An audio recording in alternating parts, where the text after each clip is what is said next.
ನೋಡಿ, ಸಂಪುಟದಿಂದ ನಾಗೇಂದ್ರರನ್ನ ಕೈ ಬಿಡಲೇಬೇಕು.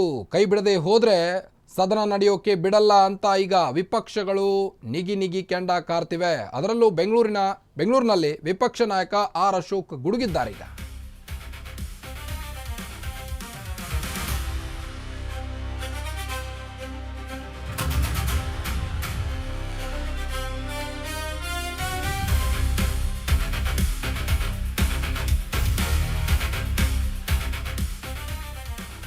ಕ್ಲೀನ್ ಚೀಟ್ ಸಿಗದಿದ್ರು ಯಾಕೆ ಮಂತ್ರಿ ಮಾಡಿದ್ರಿ?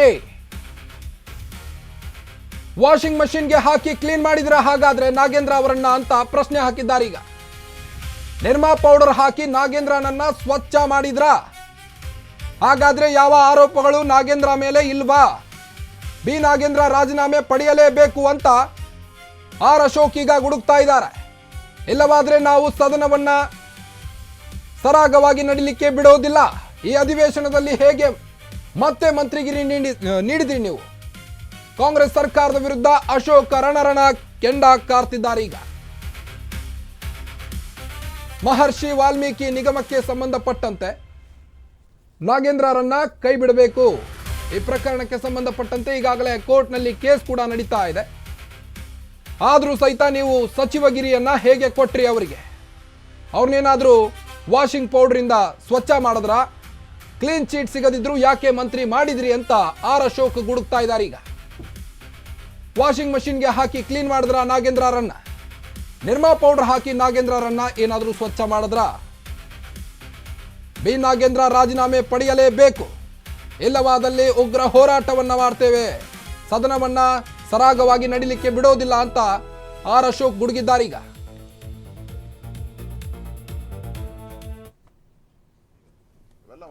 ಕಾರಣಕ್ಕೂ ಇಂಥ ಒಬ್ಬ 31 ಕೇಸು, ದಿನ ಕೋರ್ಟು,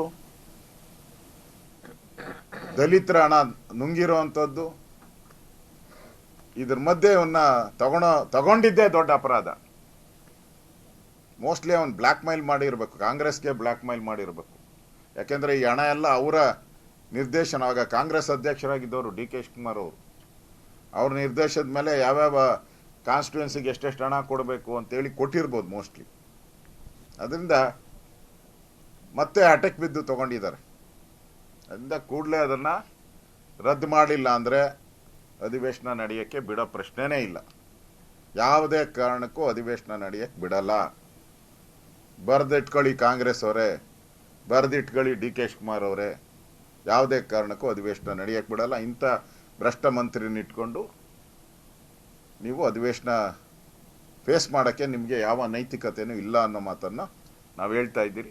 ಉಳಿದಂಥ ಅಧಿವೇಶನದಲ್ಲಿ ಏನೇನು ಚರ್ಚೆ ಮಾಡಬೇಕು ಅದೆಲ್ಲ ಈಗಾಗಲೇ ಮೊನ್ನೆ ನಡೆದಂಥ ನಮ್ಮ BJP ಪ್ರಮುಖರ ಸಭೆ ಮತ್ತು JDS ಜೊತೆ ನಡೆದ ತೀರ್ಮಾನ ಮಾಡಿದ್ದೀರಿ. ಅದರಲ್ಲಿ ಬಿಡದಿನೂ ತೊಗೊತೀರಿ. ಆದಮೇಲೆ ಪೆನ್ಷನ್ ಹಣ ಕೊಡದೇ ಇರೋವಂಥದ್ದೂ ವಿಚಾರಗಳಿದೆ. ಮತ್ತು ಇಂಪಾರ್ಟೆಂಟು ಬರದ್ದು ಬಗ್ಗೆನೂ ಕೂಡ ನಾವು ಚರ್ಚೆ ಮಾಡೋರಿದ್ದೀರಿ. ಅದೇ ರೀತಿ ಜೆನ್ಜಿಗಳಿಗೆ ಸಂಬಂಧಪಟ್ಟಂಥ KPSC ಹಗರಣ ಏನಿದೆ ಅದನ್ನು ಕೂಡ ಇದರಲ್ಲಿ ಚರ್ಚೆಗೆ ನಾವು ತಗೊಳಕ್ಕೆ ಎಲ್ಲ ಪಟ್ಟಿ ಮಾಡಿದ್ದೀರಿ. ಸುಮಾರು 7-8 ಪಟ್ಟಿ ಇದೆ. ಅವೆಲ್ಲ 1 by 1 ತೊಗೊತೀರಿ. ಅದಕ್ಕೆ ಸರ್ಕಾರಕ್ಕೆ ಏನಾದರೂ ಕರೆಕ್ಟಾಗಿ ಅಧಿವೇಶನ ನಡೆಸ್ಬೇಕು, ಯಾಕಂದ್ರೆ ಅವ್ರ ಜವಾಬ್ದಾರಿ.